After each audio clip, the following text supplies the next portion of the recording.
problem that we have right now is that there's way too many people getting their news from a social media aspect, like, let's say, for example, Twitter.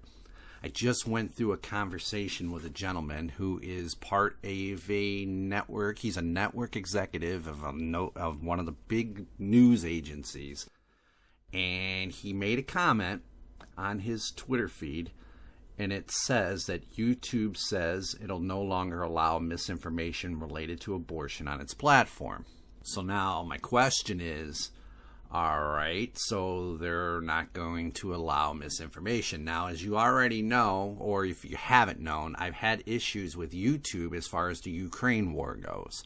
I've had 2 videos taken down because they're telling me that they are against their guidelines, because the guideline says, due to the war in Ukraine, content that exploits, dismisses, or condones the war is ineligible for monetization until further notice. So that's why they took down my videos, because I was saying war was stupid.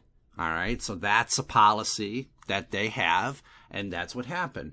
Now on Twitter, again, the gentleman says YouTube says it'll no longer allow misinformation related to the abortion of its platform.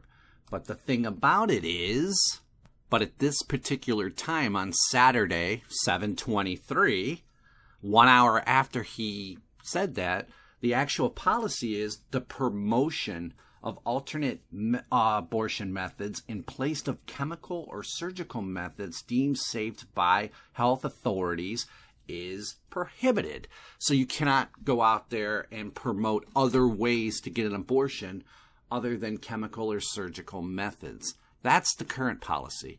Now, I don't know what's going on. I've been looking through the web for like the last hour since I seen that tweet, trying to find policy that pertains sort of like the Ukraine policy, and I have not found that.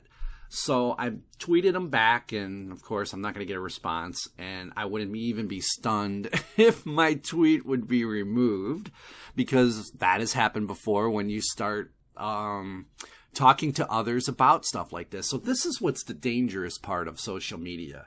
This is where they're talking about the misinformation and all that. And I've seen it from both sides, right? There's no left side. There's no right side.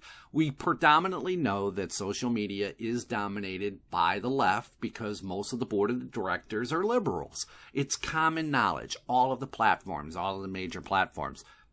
That is why it is so crucial that when you're looking for information and you're trying to gather your opinions and make that you get both sides of the story.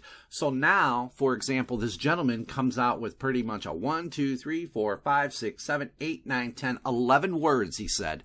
11 words, he says in a Twitter. He's had 193 responses.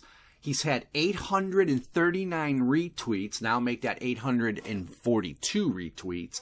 7,866 likes so far, and I'll make that 7,878 likes. So you're getting a bunch of people now that are looking at 11 words and thinking that this is the truth, that this is fact.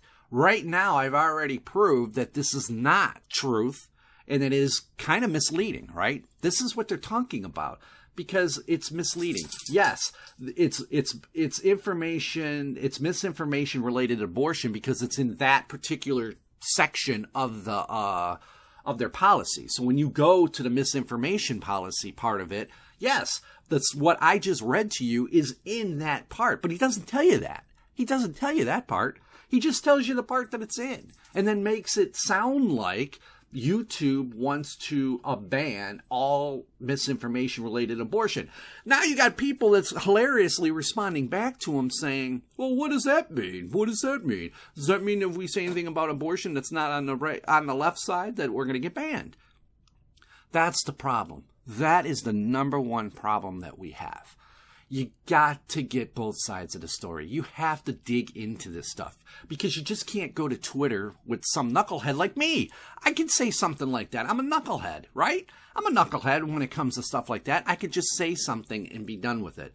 But no, I want to look at both sides. I want to find out, okay, he's stating this. That seems kind of crazy to me. But if you get like, for example, he's got 8,044 likes now. So over 8,000 people have read this. And now these 8,000 people are going to spread this to another probably 8,000 people, right? Because they're going to tell somebody, hey, I read on YouTube that they're going to ban abortion from YouTube, that you won't be able to talk about it. Right? That's what's going to happen. And then the next person, so now you're going to have the next 8,000 people. They're going to spread this. And it's crazy, guys. It's crazy. And this is the problem that you have with social media. This is the problem when you're trying to get information from social media. And what's really horrible now is just the fact that you're getting this information from the major news organizations. CNN is telling you this stuff. Fox News is telling you this stuff. MSNBC and so forth. They just give you one side of the story, and you never get the other side of the story.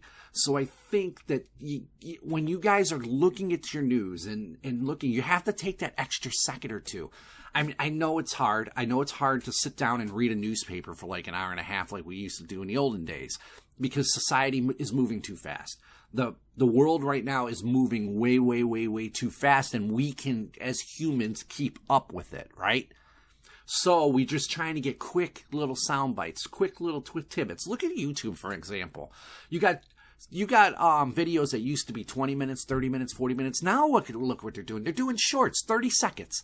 That's all my kids watch is shorts. Anywhere between 5 seconds to 30 seconds, because that's it. That's all the attention span that they have. That is it. So we have to make sure that as a group, that if you're going to get the information, you have to gather all the information, or you have to find some news agency that's going to give you both sides of the story.